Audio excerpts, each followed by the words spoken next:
നമസ്കാരം, എല്ലാ മാന്യ പ്രേക്ഷകർക്കും ലൈഫ് ലൈനിലേക്ക് സ്വാഗതം. ഇന്ന് നമ്മൾ ചർച്ച ചെയ്യുന്ന വിഷയം ബിഹേവിയറൽ ഡിസോർഡേഴ്സ് ഇൻ ചിൽഡ്രൻ. ഇതിനെക്കുറിച്ച് നമ്മൾ സംസാരിക്കുന്നത് doctor James Manithottam child guidance clinic, Kakkanad. നമുക്ക് നമ്മുടെ ഡോക്ടറിനെ ലൈഫ് ലൈനിലേക്ക് സ്വാഗതം ചെയ്യാം. ഡോക്ടർ, ലൈഫ് ലൈനിലേക്ക് സ്വാഗതം. നമ്മുടെ topic behavioural disorders in children ആണ്. ആദ്യമായിട്ട് തന്നെ നമുക്ക് മനസ്സിലാക്കേണ്ടതുണ്ട്, എന്താണ് ബിഹേവിയർ? ബിഹേവിയർ എന്ന ടേം കൊണ്ട് നമ്മൾ ഉദ്ദേശിക്കുന്നത് ഒരു വ്യക്തിയുടെ ആന്തരിക ഭാവങ്ങളുടെ ഒരു ബഹിർസ്ഫുരണം എന്ന് നമുക്ക് ഏറ്റവും ചുരുക്കി പറയാം. അതിൽ തന്നെ നമുക്ക് ക്യാരക്ടർ, പേഴ്സണാലിറ്റി, ഇമോഷണൽ ചലഞ്ചസ്, ഇതിൻ്റെ എല്ലാം ഒരു താളാത്മകമായ അല്ലെങ്കിൽ ഒരു ഹാർമോണിയസ് പ്ലേ ആണ് ഒരു ശരിയായ ഒരു ബിഹേവിയർ പാറ്റേൺ എന്നുകൊണ്ട് നമ്മൾ വിവക്ഷിക്കുന്നത്. അപ്പോൾ ബിഹേവിയർ ഡിസോർഡേഴ്സ് എന്ന് പറയുമ്പോൾ അതിൽ ആ ബൗണ്ടറീസ് വിട്ടുപോകുന്ന കുറച്ച് personality disorders, phobias, anxiety, worries, inferiority complexes, neglected feelings, inhibitions, tendencies, hyper activities, അങ്ങനെ ഒത്തിരി ഇമോഷണൽ ചലഞ്ചസ് എല്ലാം ബിഹേവിയർ ഡിസോർഡേഴ്സിൻ്റെ ഗ്രൂപ്പിൽ വരുന്നുണ്ട്. ഓക്കെ ഡോക്ടർ, സാധാരണയായിട്ട് നമ്മൾ ബിഹേവിയറൽ ഡിസോർഡേഴ്സ് എന്ന് പറയുമ്പോൾ നമ്മുടെ മനസ്സിലേക്ക് വരുന്നത് OCDയും ADHDയും ഒക്കെ തന്നെയാണ്. പക്ഷെ ഡോക്ടർ ഇപ്പോൾ പറഞ്ഞപ്പോൾ കുറേ കാര്യങ്ങളുണ്ട്, ആൻസൈറ്റി അതിൽ തന്നെ ഉൾപ്പെടുന്നുണ്ട്. നമുക്ക് ആദ്യമായിട്ട് ഇമോഷണൽ ചാലഞ്ചസ് നോക്കാം. ഇമോഷണൽ ചാലഞ്ചസിനകത്ത് ഏതൊക്കെയാണ് വരുന്നത്? നമ്മൾ മലയാളികളായ പേരൻസ് ആരോഗ്യത്തിനും വിദ്യാഭ്യാസത്തിനും ഒത്തിരി ഇമ്പോർട്ടൻസ് കൊടുക്കുമ്പോൾ തന്നെ ബിഹേവിയർ പാറ്റേൺസ് അല്ലെങ്കിൽ പേഴ്സണാലിറ്റിക്ക് അറിഞ്ഞോ അറിയാതെയോ അതിൻ്റെ ഒരു സൊല്യൂഷൻ അല്ലെങ്കിൽ അതൊരു പ്രോബ്ലം ആണോ അല്ലെങ്കിൽ അതിനൊരു പരിഹാരം വേണോ എന്നുള്ള കാര്യം പലപ്പോഴും മറന്നു പോകുന്നു എന്നുള്ളതാണ്. അപ്പോൾ അതിൻ്റെ പ്രധാനമായിട്ട് ഒരു ഇമോഷണൽ ചലഞ്ചസിൽ നിയന്ത്രണ വിധേയമല്ലാത്ത ദേഷ്യം, സങ്കടം, പേടി, ഉത്കണ്ഠ, അപകർഷതാബോധം, അങ്ങനെയുള്ള കുറേ കാര്യങ്ങളുണ്ട്. എല്ലാവർക്കും ഉണ്ട്, നമുക്ക് എല്ലാവർക്കും ഈ പറഞ്ഞ കാര്യങ്ങളെല്ലാം ഉണ്ട്. പക്ഷെ അതിനെല്ലാം ഒരു ബോർഡർ ലൈൻ ഉണ്ട്. ആ ബോർഡർ ലൈൻ കഴിഞ്ഞാൽ നമുക്കതിനെ ഡിസീസ് അല്ല, ഡിസോർഡർ എന്ന് വേണമെങ്കിൽ നമുക്ക് പറയാം. അതിനാണ് നമ്മൾ ബോർഡർ ലൈൻ പേഴ്സണാലിറ്റി എന്നൊക്കെ അഡൽട്സിൽ പറയാറുണ്ടല്ലോ. ഇപ്പോൾ കുട്ടികളെ സംബന്ധിച്ചോളം ഇമോഷണൽ ചലഞ്ചസ് പലപ്പോഴും പ്രശ്നങ്ങൾ ഉണ്ടാക്കുന്നു. സൊസൈറ്റിയിൽ പ്രശ്നം ഉണ്ടാക്കുന്നു, വീട്ടിൽ പ്രശ്നം ഉണ്ടാക്കുന്നു, സ്കൂളിൽ പ്രശ്നം ഉണ്ടാക്കുന്നു. അപ്പോൾ ആക്ച്വലി പാരൻസും ടീച്ചേഴ്സും ഇതിനൊരു സൊല്യൂഷൻ കണ്ടെത്താൻ പലപ്പോഴും ശ്രമിക്കാറില്ല. ഒരു അക്കാഡമിക് ലെവലിൽ ഫോക്കസ് ചെയ്ത് അങ്ങ് പോകാറാണ് പതിവ്. അതിന് വ്യക്തമായ ഒരു സൊല്യൂഷൻ നമുക്ക് ഉണ്ട് എന്നുള്ളതാണ് സത്യം. ഓക്കെ ഡോക്ടർ, ഇപ്പോൾ നമുക്ക് നമ്മുടെ വീട്ടിലൊരു കുട്ടി ഉണ്ടെങ്കിൽ നമ്മൾ എത്രമാത്രം അവരോട് ദേഷ്യപ്പെടുന്നു, അല്ലെങ്കിൽ നമ്മൾ ഇപ്പോൾ പേരൻസ് ആകുമ്പോൾ അവർ അങ്ങോട്ടും ഇങ്ങോട്ടും എന്തെങ്കിലും ദേഷ്യപ്പെടുന്നു, നമ്മുടെ ഒരു സ്വഭാവം ആ കുഞ്ഞുങ്ങളിലേക്ക് വരുമോ? ഉറപ്പായിട്ടും ജനറ്റിക് ആയിട്ട് നമുക്ക് ചേഞ്ചസ്, നമുക്ക് പാരൻസിൽ നിന്ന് നമുക്ക് ജനിതകപരമായ അല്ലെങ്കിൽ ഒരു ട്രാൻസിഷൻ കുട്ടികളിൽ സ്വാഭാവികമായിട്ടും വരും. അത് കൂടാതെ നമുക്ക് വീട്ടിലെ സാഹചര്യങ്ങൾ, വിദ്യാലയ അന്തരീക്ഷം, ആ കുട്ടികൾ ഇടപെടുന്ന അവരുടെ ഫ്രണ്ട്സ്, ഇതെല്ലാം ഇതിനെ സ്വാധീനിക്കുന്ന ഘടകങ്ങളാണ്. അവരുടെ ഇമോഷണൽ സ്റ്റെബിലിറ്റി അല്ലെങ്കിൽ ഇമോഷണൽ കോഷ്യൻ, വൈകാരിക പക്വത എന്ന് തന്നെ നമുക്ക് വേണമെങ്കിൽ അതിനെ വിളിക്കാം. കേരളത്തിൽ നമുക്ക് ശാരീരിക രോഗങ്ങൾ ചികിത്സിക്കുന്ന ഡോക്ടർമാരെ നമ്മൾ ഫിസിഷ്യൻ എന്നാണ് വിളിക്കുന്നത്. പിന്നെ മാനസിക രോഗങ്ങൾ ചികിത്സിക്കുന്ന ഡോക്ടർമാരെ നമ്മൾ സൈക്കാട്രിസ്റ്റ് എന്നാണ് വിളിക്കുന്നത്. ആക്ച്വലി നമ്മുടെ എല്ലാവരുടെയും പ്രശ്നങ്ങൾ ശാരീരിക പ്രശ്നവും മാനസിക പ്രശ്നത്തിൻ്റെ ഇടയിൽ കിടക്കുന്ന വൈകാരിക പ്രക്ഷുബ്ധാവസ്ഥകളാണ്. അതാണ് ഇമോഷണൽ ചലഞ്ചസ് എന്ന് നമ്മൾ ഉദ്ദേശിക്കുന്നത്. നമ്മുടെ ഒരു 70% പോപ്പുലേഷൻ സഫർ ചെയ്യുന്ന അല്ലെങ്കിൽ ചലഞ്ചസ് എന്ന് പറഞ്ഞാൽ വൈകാരിക പ്രക്ഷുബ്ധാവസ്ഥയാണ് എൻ്റെ അഭിപ്രായത്തിൽ. എന്തൊക്കെയാണെന്ന് വെച്ചാൽ നിയന്ത്രണ വിധേയമല്ലാത്ത ദേഷ്യം, സങ്കടം, പേടി, ടെൻഷൻ, ഈ ഏരിയാസ് നമ്മൾ പ്രോപ്പറായിട്ട് ഹാൻഡിൽ ചെയ്തില്ലെങ്കിൽ അത് സൈക്കോസൊമാറ്റിക് ഡിസീസിലേക്ക് പോകും. അതാണ് ഇന്ന് കേരളം നേരിടുന്ന വെല്ലുവിളികളായ ഡയബറ്റീസ്, പ്രമേഹം, BP, കൊളസ്ട്രോൾ, ഹാർട്ട് ഡിസീസ്. അവിടെയൊന്നും ഒരു രോഗാണുക്കളല്ല വർക്ക് ചെയ്യുന്നത്. അവിടെയെല്ലാം നമുക്കൊരു ലൈഫ് സ്റ്റൈലിൻ്റെ മാനേജ്മെൻറ്റിൽ അത് ഇമോഷണൽ ചലഞ്ചസിൽ കൊണ്ടാണ് നമുക്കൊരു രക്തസമ്മർദ്ദം എന്ന് പറഞ്ഞാൽ ശരിക്കും പറഞ്ഞാൽ നമ്മളുടെ ഒരു സമ്മർദ്ദമാണ് ബ്ലഡ് പ്രഷറായിട്ട് വരുന്നത്. പലപ്പോഴും നമ്മൾ വിചാരിക്കുന്നത് ഉപ്പ് കഴിച്ചാൽ പ്രഷർ വരും, പഞ്ചസാര കഴിച്ചിട്ടുണ്ടെങ്കിൽ ഷുഗർ വരും, അങ്ങനെയൊക്കെയാണ് നമ്മൾ മനസ്സിലാക്കുന്നത്.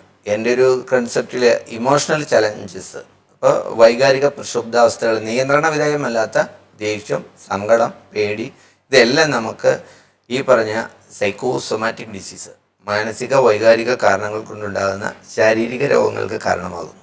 ഓക്കെ ഡോക്ടർ, ഇപ്പൊ സാധാരണയായിട്ട് ഒരു കുട്ടി നമ്മുടെ അവിടെ വീട്ടിൽ നിന്ന് ദേഷ്യപ്പെടുകയാണ്, അല്ലെങ്കിൽ ഭയങ്കരമായിട്ട് ഓവർ റിയാക്ഷൻ കാണിക്കുകയാണ്. അപ്പൊ പേരൻസും ഫ്രസ്ട്രേറ്റഡ് ആവും. അപ്പൊ എങ്ങനെയാണ് കുട്ടികളെ നമുക്ക് ഹാൻഡിൽ ചെയ്യേണ്ടതെന്ന് മിക്ക പേരൻസിനും അറിയില്ല. പ്രത്യേകിച്ച് ഇപ്പോഴത്തെ യങ് ജനറേഷനുള്ള പേരൻസിനും ഒന്നും അറിയില്ല. അപ്പൊ എങ്ങനെയാണ് നമ്മുടെ ഒരു കുട്ടിയെ, ഇപ്പോൾ അമിതമായിട്ട് ദേഷ്യം കാണിക്കുന്ന ഒരു കുട്ടിയെ ഒന്ന് ഹാൻഡിൽ ചെയ്യേണ്ടത്? പേരന്റിങ് എന്ന് പറഞ്ഞാൽ it's an art and skill. അതെ, അത് നമ്മൾ ഒരു യൂണിവേഴ്സിറ്റിയും അതിനൊരു കോഴ്സ് ഇതുവരെയില്ല. പക്ഷെ വളരെ അത്യാവശ്യമായിട്ട് നടത്തേണ്ട ഒരു കോഴ്സാണെന്ന് എനിക്ക് തോന്നാറുണ്ട് പാരൻറ്റിങ് എന്ന് പറഞ്ഞാൽ നമ്മൾ ഓരോ കുട്ടികൾക്കും വ്യത്യസ്തമായ പാരൻറ്റിങ് ആണ് ആവശ്യമുള്ളത്. ഒരു വീട്ടിൽ 2-3 കുട്ടികളുണ്ടെങ്കിൽ അവരോട് നമ്മുടെ അപ്രോച്ച് ഡിഫറെൻ്റ് ആയിരിക്കണം എന്നുള്ളതാണ്. പക്ഷെ നമുക്ക് ഒരു ടൈപ്പ് സെറ്റഡ് പാരൻറ്റിങ് ആയിരിക്കും. നമ്മൾ ഏതെങ്കിലും മാഗസീനിൽ വായിച്ചതോ അല്ലെങ്കിൽ ഏതെങ്കിലും ചാനലിൽ കണ്ടോ പാരൻറ്റിങ്, അല്ലെങ്കിൽ ഒരു ബുക്കിൽ വെച്ചുള്ള അങ്ങനെ ഒരു പാരൻറ്റിങ് ഒരിക്കലും പ്രാക്ടിക്കൽ ആവില്ല. നമ്മുടെ ഓരോ കുട്ടിയുടെയും ശക്തി ദൗർബല്യങ്ങൾ, സ്ട്രെങ്ത് ആൻഡ് വീക്ക്നെസ് തിരിച്ചറിയുന്നതിലാണ് ഒരു പാരൻറ്റിൻ്റെയും അല്ലെങ്കിൽ ഒരു ടീച്ചറുടെയും വിജയം എന്ന് പറയുന്നത്. പലപ്പോഴും നമ്മൾ നമ്മുടെ കുട്ടികളുടെ വീക്ക്നെസ്സും സ്ട്രെങ്ത്തും തിരിച്ചറിയാൻ വൈകി പോകുന്നു. അല്ലെങ്കിൽ നമ്മൾ ഒരു കമ്പാരിസണിലൂടെ, ഒരു മൂത്ത കുട്ടി മിടുക്കനായിരിക്കാം, മറ്റു കുട്ടി പാഠ്യേതര വിഷയങ്ങളിലായിരിക്കും. അപ്പോൾ പാഠ്യേതര വിഷയങ്ങളിലുള്ള പ്രശ്നങ്ങളെ നമ്മൾ അനലൈസ് ചെയ്ത് കുട്ടികളുടെ ഇമോഷണൽ ലെവൽസ് അസസ്മെൻറ്റ് ചെയ്ത് ലേണിംഗ് കപ്പാസിറ്റി അസസ്മെൻറ്റ് ചെയ്യുക. ഇതെല്ലാം ഒരു സാധാ പാരൻറ്റിനെ വളരെ ജീവിത തിരക്കിൽ അല്ലെങ്കിൽ ജീവിത പ്രാരാബ്ദങ്ങളിൽ ഈ കുട്ടികളെ ഇത്രയും കാര്യങ്ങൾ അസസ്മെൻറ്റിലൂടെ പാരൻറ്റിങ് ചെയ്യുക എന്ന് പറഞ്ഞാൽ സാധാരണ ഒരു ടാസ്ക് അല്ല. ഒരു അമ്മയാണല്ലോ സാധാരണ പാരൻറ്റിങ്ങിൻ്റെ ഒരു മെയിൻ റോൾ വരുന്നത്. അപ്പോൾ അമ്മ സ്വാഭാവികമായിട്ടും ചിലപ്പോൾ എംപ്ലോയിഡ് ആയിരിക്കാം. അപ്പോൾ നമ്മുടെ കുട്ടിയുടെ ഇങ്ങനെയുള്ള പ്രശ്നങ്ങളിലേക്ക് അവർ പലപ്പോഴും അക്കാഡമിക് ലെവലിലാണ് നമ്മൾ ഇമ്പോർട്ടൻസ് കൊടുക്കുന്നത്. സെയിം ടൈം അക്കാഡമിക് ലെവലിനോടൊപ്പം തന്നെ വെരി ഇമ്പോർട്ടൻ്റ് ആണ് ഇമോഷണൽ ചലഞ്ചസ്, ബിഹേവിയർ ഡിസോർഡേഴ്സ്. അപ്പോൾ നമ്മുടെ കുട്ടികൾ, നമ്മളെല്ലാവരും ആഗ്രഹിക്കുന്ന ഒന്നാണ് നമ്മളെല്ലാവരും അംഗീകരിക്കുക, അപ്രീഷിയേറ്റ് ചെയ്യുക, കോംപ്ലിമെൻ്റ് ചെയ്യുക. പലപ്പോഴും നമ്മുടെ കുട്ടികളുടെ പ്ലസ് പോയിൻറ്റ്സ് മനസ്സിലാക്കി അവർ കോംപ്ലിമെൻ്റ് ചെയ്യാനോ അപ്രീഷിയേറ്റ് ചെയ്യാനോ സമയം കാണുന്നില്ല, അല്ലെങ്കിൽ നമ്മൾ മറന്നു പോകുന്നു, അല്ലെങ്കിൽ നമ്മൾ അതിന് ഇമ്പോർട്ടൻസ് കൊടുക്കുന്നില്ല എന്നാണ്. ഇപ്പോൾ വൺസ് നമ്മൾ ഒരു അപ്രീഷിയേറ്റ് ചെയ്യപ്പെട്ട കുട്ടി എന്ന് പറഞ്ഞാൽ ഒരു വീക്ക്നെസ് ഉണ്ടെങ്കിൽ പോലും ആ കിട്ടിയ അഭിനന്ദനത്തിൽ അവരുടെ ഇമോഷണൽ ട്രോമ അല്ലെങ്കിൽ വികാരത്തിനേറ്റ അല്ലെങ്കിൽ അഭിമാനത്തിനേറ്റ മുറിവ് അവിടെ ഹീൽ ചെയ്യപ്പെടുകയാണ്. അപ്പോൾ അവർ ലേണിങ്ങിലോ അല്ലെങ്കിൽ അവർ എക്സ്ട്രാ കരിക്കുലർ ആക്ടിവിറ്റീസിലെ എക്സൽ ചെയ്യണമെങ്കിൽ ഇവർക്ക് ഇങ്ങനെ ഒരു ബൂസ്റ്റിംഗ്, ഇങ്ങനെ ഒരു ഇമോഷണൽ ബാക്കപ്പ് അത്യാവശ്യമാണ്. ഇമോഷണൽ നറിഷ്മെൻറ്റ് അതിൻ്റെ അഭാവമാണ് പലപ്പോഴും നമുക്ക് ബിഹേവിയർ ഡിസോർഡേഴ്സിന് എല്ലാം കാരണം. ഓക്കെ ഡോക്ടർ, നമുക്കൊരു ബ്രേക്ക് എടുക്കാൻ സമയമായി. ലൈഫ് ലൈനിൽ ഒരു ചെറിയ ഇടവേള.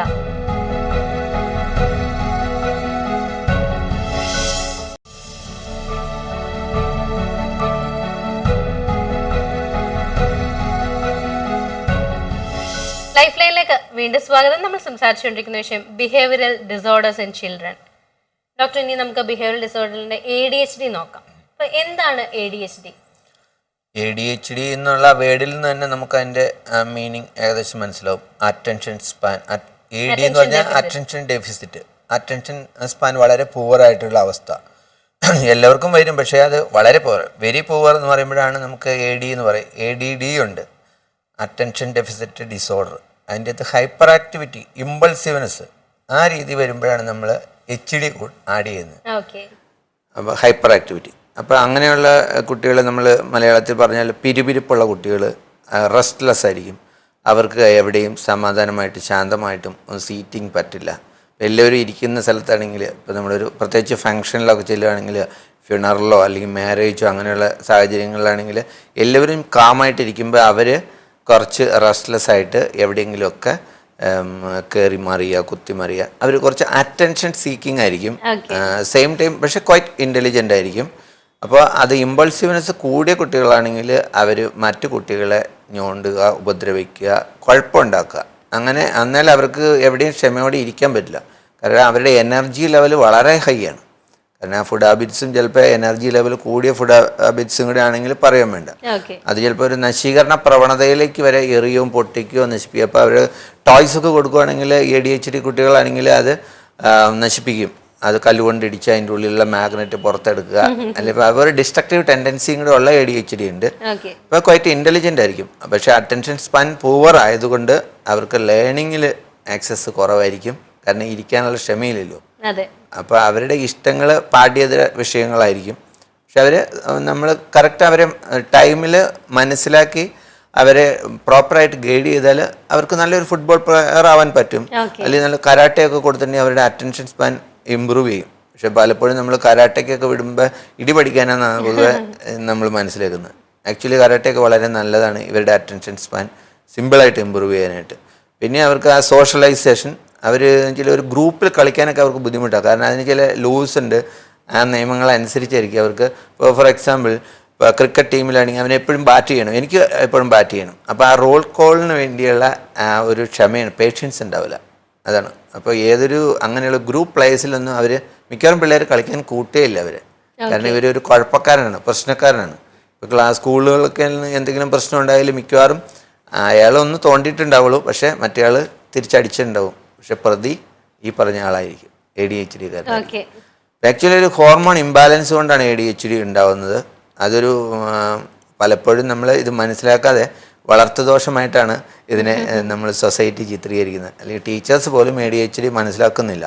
അപ്പോൾ മനസ്സിലാക്കിയില്ലെങ്കിലുള്ള കുഴപ്പമെന്ന് പറഞ്ഞാൽ ഈ കുട്ടി സ്മാർട്ടാണ്, പക്ഷെ പ്രോപ്പർ റെക്കഗ്നീഷൻ കിട്ടാത്തതുകൊണ്ട് കുട്ടി പലപ്പോഴും റെക്കഗ്നീഷൻ പിടിച്ചു വാങ്ങാൻ ശ്രമിക്കും.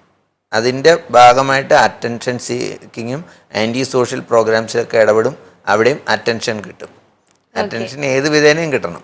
അപ്പോൾ റെക്കഗ്നീഷൻ കിട്ടാതെ വരുന്നതുകൊണ്ട് അവർ ആൻറ്റി സോഷ്യൽ ലെവൽസിലേക്ക് മാറുന്ന പ്രോപ്പർ ടൈമിൽ ഡയഗ്നോസ് ചെയ്യുകയും അല്ല മാനേജ്മെൻറ്റ് കൊടുക്കാതിരിക്കുകയും ചെയ്യുന്നതുകൊണ്ടാണ് പലപ്പോഴും സാമൂഹ്യവിരുദ്ധ പ്രവണതകളും പ്രക്ഷോഭകാരികളും ഒക്കെ ഉണ്ടാകുന്നതാണ് എൻ്റെ അഭിപ്രായം. ഓക്കെ, ഡോക്ടർ പറയണ്ടേ ഫുഡ് ഹാബിറ്റ്സ്. അപ്പോൾ നമ്മൾ ADHD ഉള്ള കുഞ്ഞുങ്ങൾക്ക് ചോക്ലേറ്റ്സോ സ്വീറ്റ്സോ ഒന്നും കൊടുക്കാൻ പാടില്ലേ? അതിപ്പോൾ കൊടുക്കാൻ പാടില്ല എന്ന് പറഞ്ഞാലും ഇപ്പോൾ സൊസൈറ്റിയിൽ ഇപ്പോൾ നമ്മൾ ജങ്ക് ഫുഡൊക്കെ നമുക്ക് ഇപ്പോൾ ഒരു ടൂർ പോവുകയാണെങ്കിലൊക്കെ നമ്മൾ കുറേ കോളയും അങ്ങനെയുള്ള പിസ്സയും ബർഗറും ഒക്കെ എല്ലാവരും കഴിക്കുന്നു. പക്ഷേ ADHD കുട്ടി മാത്രം ഇത് ഡിപ്രൈവ്ഡ് ആവെന്ന് പറയുമ്പോൾ അവർക്കൊരു നെഗ്ലക്റ്റഡ് ഫീലിംഗ് തോന്നും. അപ്പം പരമാവധി നമ്മൾ chocolate, high source of energy ഉള്ള ഫുഡുകൾ കൊടുക്കാതിരിക്കുക എന്നുള്ളതാണ്. പലപ്പോഴും നമ്മൾ വീടുകളിൽ സംഭവിക്കുന്നതെന്ന് വെച്ചാൽ ഒരു നോൺ വെജ് കൾച്ചർ തന്നെ കേരളത്തിലുണ്ട്. നമുക്ക് ADHD കുട്ടികൾക്ക് എപ്പോഴും വെജിറ്റേറിയൻ ഫ്രൂട്ട്സ് ആ ലെവൽസിലുള്ള ഫുഡാണ് എപ്പോഴും നല്ലത്. നോൺ വെജ് പരമാവധി കുറയ്ക്കുക. പക്ഷെ അവർക്ക് പക്ഷെ ക്രേവിങ് ഉണ്ടാവും. അതുകൊണ്ട് നമ്മൾ കുറച്ച് ടൈമിലൊക്കെ അത് കൊടുക്കുകയും ടോട്ടലി റെസ്ട്രിക്റ്റഡ് ആയാൽ എൻ്റെ ബിഹേവിയർ പാറ്റേൺ വീണ്ടും വേഴ്സ് ആവും. എന്നിരുന്നാലും വെജിറ്റേറിയൻ ഫുഡാണ് ADHD കുട്ടികൾക്ക് അഡ്വൈസബിൾ. ചോക്ലേറ്റ് ഒന്നും തൊടിക്കാൻ കൊള്ളില്ല, കാരണം ഹൈ സോഴ്സ് ഓഫ് എനർജിയാണ് ചോക്ലേറ്റ്. ഡോക്ടർ, അപ്പോൾ നമ്മൾ എപ്പോഴാണ് ഒരു ഡോക്ടറിനെ കാണേണ്ട ആവശ്യം വരുന്നത്? ഡോക്ടറിനെ കാണേണ്ട ആവശ്യം വരിക എന്ന് പറഞ്ഞാൽ പലപ്പോഴും സ്കൂളിൽ നിന്ന് കംപ്ലൈൻറ്റ് വരും. ഈ ഗ്രൂപ്പിൽ ഈ ക്ലാസ്സിൽ ഈ കുട്ടിയെ കാരണം എനിക്ക് ക്ലാസ് മുന്നോട്ട് കൊണ്ടുപോകാൻ പറ്റുന്നില്ല, അതുകൊണ്ട് ബെറ്റർ ടു വേറൊരു സ്കൂൾ നോക്കുക, അല്ലെങ്കിൽ ഇവിടെ ശ്രദ്ധിക്കാൻ പറ്റുന്നില്ല എന്നുള്ള.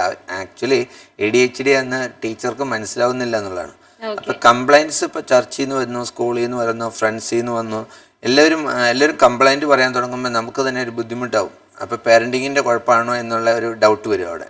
ആക്ച്വലി പാരൻറ്റിങ് അല്ല പ്രശ്നം. ആക്ച്വലി ഹോർമോൺ ഇംബാലൻസ് കൊണ്ടാണ് ഇങ്ങനെയുള്ള ഫുഡ് ഹാബിറ്റ്സൊക്കെ ഇതിൻ്റെ അത് കോൺട്രിബ്യൂട്ട് ചെയ്യുന്നുണ്ട്. അപ്പോൾ ഇത് കുറച്ച് കംപ്ലൈൻസ് വരുന്ന, അല്ലെങ്കിൽ നമ്മൾ മറ്റു കുട്ടികൾ, നമുക്ക് 2-3 കുട്ടികളുണ്ടെങ്കിൽ കമ്പാരിസൺ സ്റ്റഡി സ്വാഭാവികമായിട്ട് നമ്മുടെ ഇടയിൽ ഉണ്ടല്ലോ.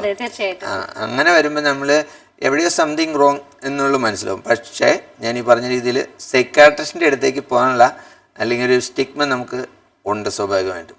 ഒരു എക്സാം ഫിയർ വന്നു, അല്ലെങ്കിൽ ചെറിയൊരു ഹൈപ്പർ ആക്ടിവിറ്റി വന്നു, അപ്പോൾ അതിന് ഒരു മാനസിക രോഗ വിദഗ്ധനെ കാണാനുള്ള ഒരു മാനസികാവസ്ഥ നമുക്ക് പാരൻസിന് ഇല്ല എന്നുള്ളതാണ്. അപ്പം അതിന് നമുക്കൊരു ഓൾട്ടർനേറ്റീവ് വേ ആണ് നമ്മൾ ചെയ്യുന്ന ഹെൽപ്പ് എന്ന് പറഞ്ഞ ഒരു ട്രെയിനിങ് പ്രോഗ്രാം തന്നെ ഞാൻ ചെയ്യുന്നുണ്ട്. അതിൻ്റെ holistic educational life skills program എന്നാണ്. കുട്ടികൾ ജീവിക്കാൻ പഠിക്കുക എന്നുള്ളതാണ്. സൊസൈറ്റിയായിട്ട് താതാത്മ്യം പ്രാപിക്കുക, അങ്ങനെ ഒരു പാഠ്യവിഷയങ്ങളും അക്കാഡമിക് ലെവലിന് അപ്പുറത്ത് കുട്ടികളുടെ ലൈഫ് സ്കിൽസ് ഡെവലപ്പ് ചെയ്യുക എന്നുള്ളത്. അപ്പോൾ timely intervention, catch dum young എന്നാണ് ഉദ്ദേശിക്കുന്നത്. ഓക്കെ ഡോക്ടർ, പലതരം ടെൻഡൻസീസ് കുഞ്ഞുങ്ങൾക്കുണ്ട്, അപ്പോൾ അതിനെ കുറിച്ചൊന്ന് വിവരിക്കാമോ? ടെൻഡൻസീസ് നമ്മൾ ഏറ്റവും കൂടുതലായിട്ട് കാണുന്ന ടെൻഡൻസി ഇപ്പോൾ നമ്മൾ പറഞ്ഞ ADHD കാണുന്ന ഡിസ്ട്രക്റ്റീവ് ടെൻഡൻസീസ്, നശീകരണ പ്രവണത, ക്രൂവൽ ടെൻഡൻസീസ്. ചില കുട്ടികൾ ഇപ്പോൾ പെറ്റ് ആനിമൽസിനെയൊക്കെ കണ്ടാൽ അതിനൊന്ന് ഉപദ്രവിച്ചാൽ സുഖമുള്ളൂ. ലാളിക്കുക എന്നുള്ളതല്ല, അതിനെ ക്രൂവലായിട്ട് ഉപദ്രവിക്കുക. അത് ക്രൂവൽ ടെൻഡൻസീസ് ഈ കുട്ടിയുടെ ഇമോഷണൽ ലെവൽസിൽ നിൽക്കുന്നുണ്ട്. അതിന് പിന്നെ നുണ പറയുന്ന പ്രവണത. ചില കുട്ടികൾക്ക് ഒരു ആവശ്യം ഉണ്ടാവില്ല നുണ പറയണ്ടേ, പക്ഷേ എനിക്ക് സ്കൂളിൽ ഞാൻ ഇത്തവണ ചാമ്പ്യനായിരുന്നു എന്നൊക്കെ പറഞ്ഞ് അവിടുന്ന് വേണമെങ്കിൽ ഒരു ട്രോഫി അടിച്ചു മാറ്റി. അപ്പോൾ സ്റ്റീലിംഗ് ടെൻഡൻസി, മോഷണ പ്രവണതയും ലയർ ടെൻഡൻസി. പക്ഷേ ഇതിനെയെല്ലാം നമ്മൾ ഈ നുണ പറയുക എന്ന് പറയുമ്പോൾ നമ്മൾ ഒബീഡിയൻസ് ഇല്ല എന്നൊക്കെയാണ് നമ്മൾ ഉദ്ദേശിക്കുന്നത്. പക്ഷെ അതൊരു ടെൻഡൻസിയാണ്. എൻ്റെ അഭിപ്രായത്തിൽ ഈ മോഷണം എന്ന് പറയുന്ന ഒരു കംപ്ലൈൻ്റ് ആണ്. ഈ കുറ്റവാളികളെയൊക്കെ ജുവനൈൽ ഹോംസിലേക്ക് വിട്ടിട്ട് കാര്യമൊന്നുമില്ല. അവർക്ക് ഇമോഷണലി അവർ ഡിസ്റ്റർബ്ഡ് ആണ്. ഒരു ടെൻഡൻസിയാണ്. ആ ടെൻഡൻസിനെ നമ്മൾ അബോർട്ട് ചെയ്യുക, അതിനെ ഡീൽ ചെയ്യുക. പക്ഷെ അവർ വേണ്ട എന്ന് വെച്ചാൽ പോലും അവർക്കത് എടുക്കാതിരിക്കാൻ പറ്റില്ല. ഇപ്പോൾ സ്കൂളിൽ നിന്നൊക്കെ ആണെങ്കിൽ ചെറിയ പെൻസിലും പെന്നും റബ്ബറും ഒക്കെ ആയിരിക്കും ആദ്യം നമ്മൾ എടുക്കുന്നത്. കുറച്ചുകൂടെ വലുതായി കഴിയുമ്പോൾ അത് മൊബൈൽ ഫോണായി, സൈക്കിളായി, ബൈക്കായി, കാറായി. അങ്ങനെയാണ് ശരിക്കും ക്രിമിനൽസ് തന്നെ സൊസൈറ്റിയിൽ ഉണ്ടാകുന്നത്. അപ്പോൾ ഇവരുടെ ഈ ടെൻഡൻസിനെ നമുക്ക് വളരെ ചൈൽഡ്ഹുഡ് ഡേയ്സിൽ തന്നെ മനസ്സിലാക്കുകയും അതിന് സൊല്യൂഷൻ കൊടുക്കാൻ പറ്റിയാൽ സമൂഹത്തിൽ തന്നെ ആന്റി സോഷ്യൽ എലമെന്റ്സ് ഉണ്ടാവില്ല എന്നുള്ളതാണ്. ഡോക്ടർ, നമുക്ക് വീണ്ടും ഒരു ബ്രേക്ക് എടുക്കാൻ സമയമായി. ലൈഫ് ലൈനിൽ വീണ്ടും ഒരു ചെറിയ ഇടവേള.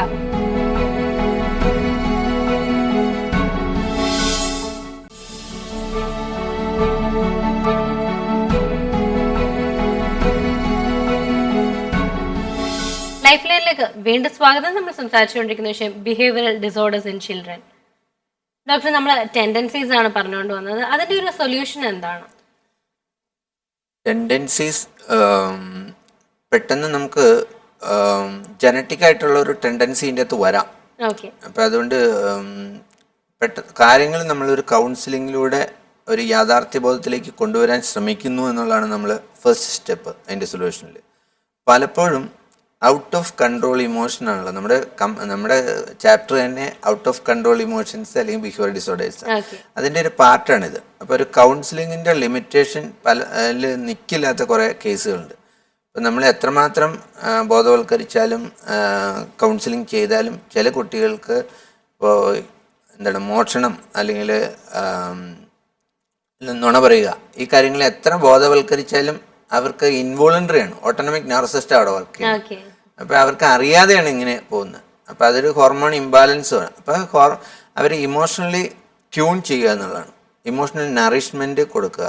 അത് റെമഡിയേഷൻ ചിലപ്പോൾ വേണ്ടി വരും. അപ്പോൾ കൗൺസിലിങ്ങിൽ നിൽക്കാതെ വരുമ്പോൾ നമുക്ക് ചില റെമഡീസ്, ചെറിയ ചെറിയ സിമ്പിൾ റെമഡീസ് ഉണ്ട്. ഇവരുടെ ആറ്റിറ്റ്യൂഡ് ചേഞ്ച് ചെയ്യാൻ പറ്റിയ ചില റെമഡീസ് ഉണ്ട്. അതാണ് ശരിയായ. പിന്നെ സൈക്കോ തെറാപ്പീസ് ഉണ്ട്, കോഗ്നിറ്റീവ് തെറാപ്പീസ് ഉണ്ട്, അങ്ങനെ കുറേ തെറാപ്പീസ് ഉണ്ട്. പിന്നെ ബിഹേവിയർ മോഡിഫിക്കേഷൻ, അങ്ങനെയുള്ള കുറേ കാര്യങ്ങളുണ്ട്. പക്ഷേ ചിലപ്പോൾ ചില കുട്ടികളിൽ ഔട്ട് ഓഫ് കൺട്രോൾ ഇമോഷനാണ്, ഹോർമോൺ പ്ലേ വളരെ കൂടുതലാണ് എന്നുണ്ടെങ്കിൽ റെമഡിയേഷൻ ആവശ്യമാണ്. ഓക്കെ ഡോക്ടർ, ഇനി അടുത്തായിട്ട് നമുക്കറിയേണ്ട ഫോബിയ ആണ്. കാരണം പേടിയും അങ്ങനെയുള്ള കാര്യങ്ങൾ. അപ്പോൾ പ്രത്യേകിച്ച് ഇപ്പം എക്സാം ടൈം ആയതുകൊണ്ട് എക്സാം ഫിയർ കുഞ്ഞുങ്ങൾക്ക് ധാരാളമുണ്ട്. അപ്പോൾ അതിനൊരു ടിപ്സ് എങ്ങനെയാണ്? എക്സാം ഫിയർ നമുക്ക് എല്ലാവർക്കും, നമ്മൾ പഠിച്ചിരുന്ന കാലഘട്ടത്തിൽ ഒരു പരിധിവരെ എക്സാം ഫിയർ ഉണ്ട്. അത് നോർമലാണ്. ഒരു ഫിയർ ഉണ്ടെങ്കിലാണ് നമ്മൾ സീരിയസ് ആയിട്ട് പഠിക്കുകയുള്ളൂ, അതൊക്കെ ശരിയാണ്. പക്ഷേ നമ്മൾ ഫിയർ നിയന്ത്രണ വിധേയം അല്ലാതാവുക എന്ന് പറഞ്ഞാൽ അതൊരു ഫോബിയാണ്. ഇപ്പോൾ എക്സാം ഫോബിയ എന്ന് പറഞ്ഞാൽ എക്സാമിനെ പറ്റി ചിന്തിക്കുമ്പോൾ തന്നെ എല്ലാം ബ്ലാങ്ക് ഔട്ടായി പോകുന്നു. പിന്നെ കൈ വരയ്ക്കുന്നു, കയ്യിൽ നിന്ന് വിയർപ്പ് വരുന്നു, ടോയ്ലറ്റിൽ പോകണമെന്ന് തോന്നുന്നു, എല്ലാം മറന്നുപോയി എന്നുള്ളൊരു തോന്നൽ. അങ്ങനെ ശരിക്കും റിയാലിറ്റിയിൽ നിന്ന് നമ്മളങ്ങ് മാറിപ്പോവാണ്. അത് കുറച്ച് പേരൻസിൻ്റെ ഭാഗത്തു നിന്നുള്ള ഒരു പ്രഷർ ഉണ്ടാവും. 10ാം ക്ലാസ്സിലാണ് പഠിക്കണത്, ബി കെയർഫുൾ, എൻട്രൻസിനാണ് പഠിക്കണത്, അങ്ങനെയുള്ള ഒരു വർക്ക് ലോഡ് കൂടുതലാണ് നമ്മുടെ കുട്ടികൾക്ക്. അപ്പോൾ അവർക്ക് സിലബസും കൂടുതലാണ്. അപ്പോൾ എക്സാം എന്ന് പറഞ്ഞാൽ നമ്മൾ യൂറോപ്യൻ കൺട്രീസിൽ നിന്ന് വ്യത്യസ്തമായിട്ട് ഒത്തിരി കാണാപ്പാഠം പഠിച്ചൊക്കെ എഴുതേണ്ടതാണ്. അപ്പോൾ പേരൻസിൻ്റെ ആ സങ്കല്പങ്ങൾക്കനുസരിച്ച് അവരെ നമുക്കൊരു ഔട്ട്പുട്ട് ഉണ്ടാക്കാൻ പറ്റൂ എന്നുള്ളൊരു അൺവാണ്ടഡ് ആൻസൈറ്റി ആണ് ഫോബിയയുടെ ഒരു കാരണം. അപ്പോൾ അവിടെയും നമ്മൾ ഇമോഷണലി അവരെ ഫിറ്റ് ആക്കുക, റിയാലിറ്റിയിലേക്ക് കൊണ്ടുവരിക. അല്ലെങ്കിൽ SLC അല്ലെങ്കിൽ +2 അല്ല ജീവിതത്തിൻ്റെ ടേണിംഗ് പോയിന്റ്. അത് നമ്മൾ പഠിച്ചതിൻ്റെ ഒരു ചെക്ക് ലിസ്റ്റ് മാത്രമാണ് എക്സാം എന്നുള്ള യഥാർത്ഥബോധത്തിലേക്ക് കൊണ്ടുവരിക. പക്ഷേ എത്രമാത്രം നമ്മൾ കാര്യങ്ങൾ പറഞ്ഞിരുന്നാലും എക്സാമിൻ്റെ അന്ന് മോർണിംഗിൽ ഡയറി ഉണ്ടാവുക, അല്ലെങ്കിൽ വൊമിറ്റിംഗ് ഉണ്ടാവുക, ഫെയിൻ്റ് ആവുക, അങ്ങനെയുള്ള കുട്ടികൾ ചിലപ്പോൾ ആ വർഷം തന്നെ യൂണിവേഴ്സിറ്റി എക്സാം എഴുതാൻ പറ്റാത്ത രീതിയിലേക്ക് ഫോബിയ വരാറുണ്ട് ചില കുട്ടികൾ. അങ്ങനെയുള്ള കുട്ടികൾക്ക് കൗൺസിലിങ്ങിൽ നിൽക്കുന്നില്ലെങ്കിൽ അവിടെ നമ്മൾ ചെറിയ ചെറിയ റെമഡീസ് കൊടുക്കുന്നു. റെമഡീസ് എന്ന് പറഞ്ഞാൽ നമ്മൾ being homoeopathic doctor, homoeopathic department ഇങ്ങനെയുള്ള സാഹചര്യങ്ങളിൽ ഗവൺമെന്റ് തലത്തിൽ തന്നെ ഇങ്ങനെയുള്ള കുട്ടികളെ ബാക്കപ്പ് ചെയ്യുന്ന സത്ഗമയ എന്നൊക്കെ പറഞ്ഞ ഒരു പ്രോഗ്രാംസ് ഒക്കെ ഉണ്ട്. ഞാൻ പ്രൈവറ്റ് തലങ്ങളിൽ ഇങ്ങനെയുള്ള കുട്ടികൾ നമ്മൾ കൗൺസിലേഴ്സിൻ്റെ അടുത്ത്, ക്ലിനിക്കൽ സൈക്കോളജിസ്റ്റിൻ്റെ അടുത്തൊക്കെ പോയിട്ട് അവരുടെ ഇഷ്യൂസ് അനലൈസ് ചെയ്യുന്നു, എന്നിട്ട് പ്രോപ്പർ ഗൈഡൻസ് കൊടുക്കുന്നു, മെൻറ്ററിങ് കൊടുക്കുന്നു, ബാക്കപ്പ് കൊടുക്കുന്നു. എന്നിട്ടും ഫിയർ കൂടിയിട്ട് ഇവർ ഫെയിൻ്റ് ആവുന്നു, അല്ലെങ്കിൽ എന്തെങ്കിലും ഫിസിക്കൽ എയിൽമെൻറ്റ്സിലേക്ക് വരുന്നു, ഹെഡേക്ക് വരുന്നു. അങ്ങനെ വരുമ്പോൾ നമ്മൾ ഹോമിയോപ്പതിക് റെമഡീസ് കൊടുത്തു കഴിയുമ്പോൾ ഇവരുടെ ഈ ആറ്റിറ്റ്യൂഡ് ചേഞ്ച് ചെയ്യാൻ പറ്റുന്നുള്ളതാണ്. സിമ്പിളായിട്ട് വിത്തൗട്ട് സെഡേഷൻ. അതാണ് നമ്മൾ ചെയ്യുന്ന പ്രോഗ്രാം. ഡോക്ടർ, ഇപ്പൊ നമ്മൾ സാധാരണ പറയാറുണ്ട് യോഗ, മെഡിറ്റേഷൻ, എക്സസൈസ് അങ്ങനെയൊക്കെ ചെയ്യുന്നത് കുഞ്ഞുങ്ങൾക്ക് നല്ലതാണ്. അപ്പൊ എത്രമാത്രം അതൊക്കെ ഹെൽപ്ഫുൾ ആണ്? യോഗ, മെഡിറ്റേഷൻ, പ്രയർ അതെല്ലാം നമുക്ക് നാച്ചുറൽ റിസോഴ്സസിൽ വരും. പക്ഷേ നമുക്ക് ഇരുന്നാലേ കാല് നീട്ടാൻ പറ്റും.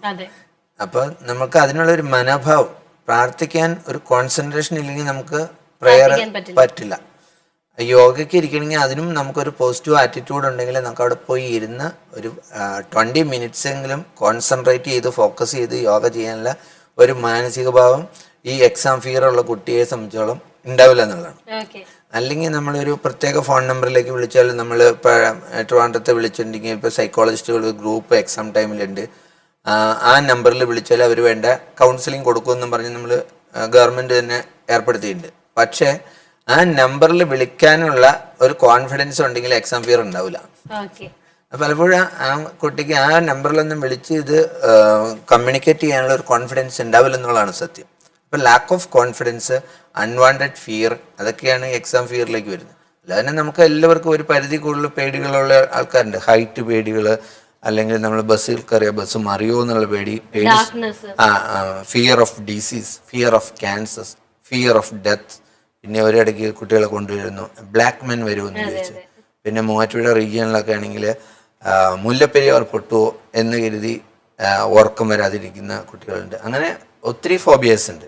ഈ ഫോബിയസിൻ്റെ ഒക്കെ അടിസ്ഥാനപരമായ കാരണം ഒരു ലാക്ക് ഓഫ് കോൺഫിഡൻസും, ഇങ്ങനെ നമ്മൾ ചെറുപ്രായത്തിൽ അല്ലെങ്കിൽ ഈ കുട്ടി ഗസ്റ്റേഷണൽ പീരീഡിൽ അമ്മ ഫിയർഫുൾ ആണെങ്കിൽ അമ്മയ്ക്കുണ്ടാവും പേടി, ഡെലിവറി നോർമലാണോ, അല്ലെങ്കിൽ സിസേറിയൻ വേണ്ടി വരുമോ, അല്ലെങ്കിൽ ആ സമയത്ത് എന്തെങ്കിലും ഷോക്ക് ഉണ്ടായി, അല്ലെങ്കിൽ ഒരു ഡിപ്രഷൻ ഉണ്ടായി, അല്ലെങ്കിൽ ഒരു നെഗ്ലക്റ്റഡ് ഫീലിംഗ് ഉണ്ടായി, അല്ലെങ്കിൽ അബ്യൂസ്, ഹരാസ്മെൻറ്റ് എന്തെങ്കിലും ഉണ്ടായി, അല്ലെങ്കിൽ ഒരു ഇൻസെക്യൂർ ആയിരുന്നു അമ്മ പ്രഗ്നൻസിയിൽ, അങ്ങനെയുള്ള കുട്ടികളിലും ഫോബിയസ് ഉണ്ടാവും. അപ്പോൾ ആ അടിസ്ഥാനപരമായ കാരണങ്ങൾ അതിന് സോൾവ് ചെയ്യാൻ, അതിന് റെമഡിയേഷൻ ആവശ്യമാവും. കൗൺസിലിങ്ങിലൊന്നും നിൽക്കില്ല അങ്ങനെ കാരണങ്ങൾ കൊണ്ട്. അമ്മ പ്രഗ്നൻസിയിൽ പേടിച്ചിട്ട് ആ കുട്ടികൾ മിക്കവാറും ഫിയർഫുള്ളായിട്ട് എല്ലാ കാര്യം, എന്തിനും ഏതിനും പേടി. ഒരാളെ ഫേസ് ചെയ്യാൻ പേടി, ഐ കോണ്ടാക്ട് ഇല്ല, നേരെ നോക്കി സംസാരിക്കാൻ പറ്റുന്നില്ല, വൈവയ്ക്കൊന്നും, ഇപ്പോൾ വൈവയില്ല ചോദ്യ പരീക്ഷ, അതിലൊന്നും അവരെ ഫേസ് ചെയ്യാൻ പറ്റില്ല. ശരിക്കും ക്വൈറ്റ് ഇൻ്റലിജൻ്റ് ആയിരിക്കും, പക്ഷെ കോൺഫിഡൻസ് ഇല്ല.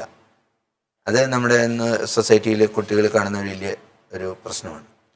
ഡോക്ടർ, ഇത്തരത്തിലുള്ള കുഞ്ഞുങ്ങളോട് പേരൻസിന്റെ മനോഭാവം എങ്ങനെയായിരിക്കണം? പേരൻസ് എപ്പോഴും പോസിറ്റീവ് സ്ട്രോക്ക് കൊടുക്കുക എന്നുള്ളതാണ്. അപ്പോൾ ഏത് എക്സാമോ അല്ലെങ്കിൽ എന്ത് പ്രശ്നങ്ങൾ വന്നാലും അച്ഛനും അമ്മയും കൂടെ ഉണ്ടെന്ന ഒരു ഫീലിംഗ്, അവർ പറയുന്ന കാര്യങ്ങൾ മുഴുവൻ നമ്മൾ കേൾക്കാനുള്ള ഒരു ക്ഷമ അല്ലെങ്കിൽ ഒരു ടൈം കൊടുക്കുക അവർക്ക്. അതൊരു ഇമോഷണൽ ഡ്രെയിനേജ് ആണ്. അപ്പോൾ ഒരു ഇമോഷണൽ ടോയ്ലറ്റിങ് നമുക്ക് എല്ലാവർക്കും ആവശ്യമാണ്. നമ്മുടെ ഒരു പ്രശ്നങ്ങൾ ഒരാളോട്ട് ഷെയർ ചെയ്യുമ്പോൾ ഒരു ഹാഫ് ക്യൂവേഡ്, അത് പലപ്പോഴും എംപ്ലോയിഡ് ആയിട്ടുള്ള എഡ്യൂക്കേറ്റഡ് ആയിട്ടുള്ള പാരൻസിന് അതിനുള്ള ടൈം കിട്ടുന്നില്ല എന്നുള്ളതാണ്. അപ്പോൾ അന്നേരം വെന്റിലേഷൻ നടക്കുന്നില്ല. അപ്പോൾ അത് സപ്രസ്ഡ് ഇമോഷനാവും. ആ സപ്രസ്ഡ് ഇമോഷനാണ് നിയന്ത്രണ വിധേയമല്ലാത്ത ദേഷ്യത്തിനും സങ്കടം, വാശി, നശീകരണ പ്രവണതയൊക്കെ ഉണ്ടാകുന്നത്. ഇതെല്ലാം റിലേറ്റഡ് ആണ്. അത് തന്നെ ലേണിംഗ് പ്രോബ്ലത്തിനും ഒക്കെ കാരണമാകുന്നത്. ലേണിംഗ് ഡിസബിലിറ്റി തന്നെ വരുന്നത് ഇമോഷണൽ ലെവൽസ് അല്ലെങ്കിൽ ബിഹേവിയർ ഡിസോർഡേഴ്സ് ഉള്ള കുട്ടിയെ നമ്മൾ അംഗീകരിക്കുന്നില്ല. അങ്ങനെയുള്ള കുട്ടിക്ക് ലേണിങ്ങിനുള്ള ഒരു ആപ്റ്റിറ്റ്യൂഡ് ഉണ്ടാവില്ല. അപ്പം ലേണിങ്ങിൽ എന്തെങ്കിലും ഒരു ബലഹീനത ഉണ്ടെങ്കിൽ അത് അംഗീകരിക്കപ്പെടാതെ വരുമ്പോൾ അതൊരു ബിഹേവിയർ ഡിസോർഡർ ആയിട്ടാണ് പ്രസിപ്പിറ്റേറ്റ് ചെയ്യുന്നത്. അപ്പം ഇതെല്ലാം മ്യൂച്വലി റിലേറ്റഡ് ആണ്. ഡോക്ടർ, ഇത്രയും നേരം ബിഹേവിയറൽ ഡിസോർഡേഴ്സ് ഇൻ ചിൽഡ്രനെ കുറിച്ച് ഒരുപാട് കാര്യങ്ങൾ പറഞ്ഞ് മനസ്സിലാക്കി തന്നു. അതിന് പ്രത്യേകം നന്ദി അറിയിക്കുന്നു. നമ്മുടെ എപ്പിസോഡിന്റെ സമയം ഇവിടെ അവസാനിക്കുകയാണ്. ലൈഫ് ലൈൻ്റെ ഇന്നത്തെ എപ്പിസോഡ് ഇവിടെ അവസാനിക്കുന്നു. നല്ലൊരു വിഷയമായി വീണ്ടും കാണാം. നന്ദി, നമസ്കാരം.